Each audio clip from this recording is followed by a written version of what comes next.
Hi guys, welcome to my channel. Thank you for being here. Please remember to subscribe if you have not already, like my videos and share, comment down below, and thank you. Today I'll be sharing my Canada relocation process as a work permit holder with LMIA. Yes, so let's get right into it. I'll give you a backstory. So this is how we're going to do this. I'm going to share this video into two sections. First is like the story part, and the next part is like how the actual application went down. If you're interested in knowing the experience on how what to expect when applying for a work permit with an LMI. Okay, so I'll start with the story part. And if you are not interested in this aspect, you can always skip to the ending part, so whichever works for you. Okay, so when I realized that I wanted to relocate for a better life, initially I didn't plan on doing that. Initially I planned on living in Nigeria for the longest time, possibly just travel when on vacation, travel around the world and come back. But then, as life would have it, our Nigerian passport is losing value day by day, just like our Nigerian healthcare system. You know all these stories. There's no need to bore you with them. There's no amount of money you can have except if you're like the $10 and co. It's like you always have to battle between, getting what you want. It's just a lot of trouble. So I finally decided to move. I decided to do some research on my options. One was education, like getting a master's degree, going for a higher degree. But I'm not even interested in that. Yes, I have to pay for that. There's the money aspect, but really, I'm a software developer. I don't really need that master's, except if I want a more specialized option. Let's say I'm doing an AI or data-centric kind of work, then I'll definitely need a master's and all those specialization. But for now, it's not so useful to me, so that was out. There's the option of the Canada permanent residency, which is a very long process, capital intensive, you need more degrees. I just have a bachelor's degree, a BNG, so my chances are low. So the other option is to get a job.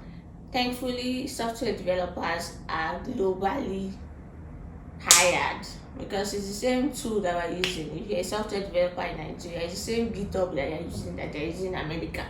It's the same tool. It's basically online, so that makes it very easy.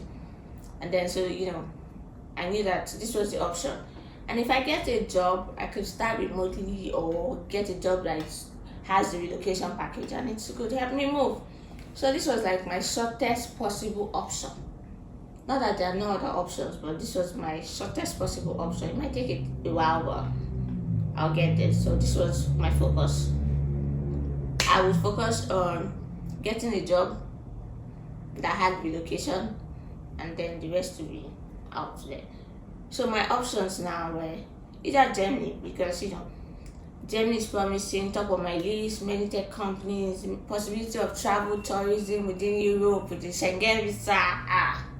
Yes, free education potential for more degrees in the future, growing community of former colleagues where I used to work, Many of them have relocated to Germany right now, so I knew that I will not be alone. There's also the US. US. It's mostly remote options, so the possibility of relocation to US as a software developer with their student rules is slim. So let's cross that out. And there's also Canada. Yes, Canada hire software developers, but maybe not as much as Germany. But I left my cards open, my options open. I'm not going to say, okay, I'm going to apply to only Germany, I'm going to apply to only Canada. I'll apply to all of them. Anyone that works out, I know what the plan is. If Germany works out, I know I'll enjoy my life, travel, They have all these vacations and places to visit, so beautiful. If Canada works out, to God be the glory, I'll try to see how to work towards it and process PR along the way, maybe as a Canadian experienced person. And yeah, so that's like the backstory. So now to the actual process for applying for the work permit, because now fast forward, I applied to companies. I finally got a Canadian company to hire me on I got my offer letter on the 24th of November 2020. That was the night before my court wedding. What a miracle. Huh. So I finally got the offer. So I knew that this was the way to go. The process I took as a software developer, so I'll advise you, if you are working in any field and you want to be globally hired, maybe remotely or relocation, just look for these platforms that cater to hiring people in your field. So for software developers, there are many platforms. I'll share the links down below, like Relocate.me, startup.jobs, 42jobs.io, vanac.com, honeypot.io, Angellist.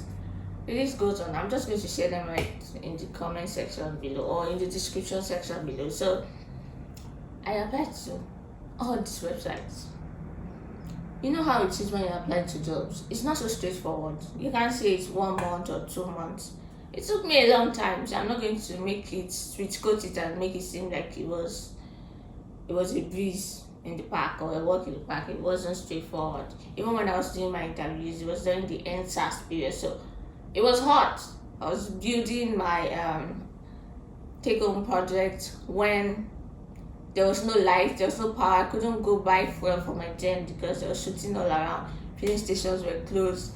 It was just a terrible time to be taking interviews. Pressure around, mentally, everything. But I thank God for how He did it. Even on my birthday, I was still working till like 7 a.m. in the morning before I slept. That means I worked all through the night, slept by 7 a.m. and then had to wake up maybe like an hour later to continue working. There was nothing I did last day. But we thank God. So the process, after you have gotten your job and they say they're going to help you sponsor the visa to Canada work permit, is this. There'll be the relocation. You have to apply for LMIA, and that will be done by your company, not you. They apply for LMIA on your behalf. What does LMIA mean? Labor Market Impact Assessment. It just means that the government of Canada is kind of trying to manage the labor market, and if a company wants to hire somebody externally that's outside the country and bring them in, they have to show proof that they've tried to hire somebody within, maybe a permanent resident or somebody that's already in the country, and they couldn't get it, maybe because of shortage of labor supply, or what they call it, shortage of experienced level and skilled people. So that is why the government is giving them permission to hire somebody from outside and bring the person in. So the type of work visa I was applying for was the work permit with an LMIA. So my company had to, apply for an LMIA on my behalf. Then I got granted. It was a positive application. After which I can now apply for a visa work permit with an LMIA. So as a primary applicant, when you apply, it's always advised to apply with all your dependents, your family members, anybody that you know that people are going together at that point. That's the point where you should apply, because if you're thinking, I'll apply, when I get there, I'll now apply for somebody else, it's going to be a long process. But if you're applying for everybody you need to apply to at the point when you're applying for yourself, that's fine. There wouldn't be a problem. So as a primary applicant, I'll be getting a closed work permit, and since I'm married, my spouse will be getting an open work permit. What does that mean? I'll be getting a closed work permit tied to my company for the duration of my visa, work permit visa. And my spouse will be getting an open work permit. That means you can work with anybody, any company, just like the way students in Canada. Students, after finishing their education in Canada, will get an open work permit and they can get hired by anybody. So if, for instance, within the 2 years duration, I decide to change employer, I'll have to apply for another work permit under this employer, and this will be a closed work permit.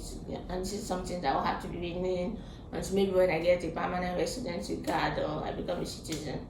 So if you have gotten to this point and you have not subscribed to my channel, please do click on the subscribe button, like this video, and thank you very much. So as a primary applicant, what are some of the documents you should be getting ready to apply? So you need like a police report. Yes, very important for you and everybody that will be applying 4. You need a proof of work experience, a degree transcript and certificate if applicable, Paystub proof from past employer to show that you pay tax. You know, all these advanced countries, tax is very important. It's not like in Nigeria. So your last 4 pay stubs or pay slips, recommendation letter from your previous employer to IRCC, employment record, which is like a breakdown of your work experience. So I worked in ABC for 1 year as a software developer, then I worked at BCG for 2 years, just that whole breakdown. And then of course your marriage certificate if you're married, international passport with all the visa pages. This is very important. So for instance, the work visa is supposed to be for 2 years, and if your passport is valid for less than 2 years, let's say you have 1 year 6 months on it, by the time they'll be granting you the visa, they'll give you the duration and the passport. That's 1 year 6 months. But that doesn't mean that you cannot be applying after landing. You'll be applying again for the work permit with the new passport, and you get a remaining duration, so you'll be fine. But of course, it has to be valid for more than. It has to be valid. I think there's this duration. Some people say 6 months or 3 months. All that's necessary. So it's not a problem if your passport is not going to last long. It's not a problem if your passport is not valid for 2 years or more. You just need to know that they'll grant you a lesser duration, which you can always reapply, which is fine. Then you have your passport photograph, and of course your LMIA will be one of the documents you need. Current employer letter or contract, previous employer letter or contract, your resume, your birth certificate, and some forms to fill.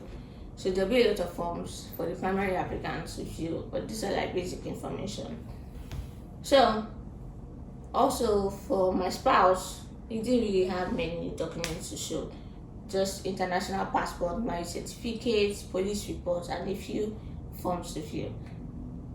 Basically that's it, and you pay for your visa application.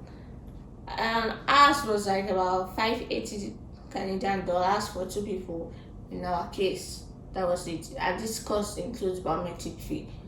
It doesn't apply to a family that has a child. So if you're a family that has a child, you have to apply for a student work permit for the child. So that's how it works.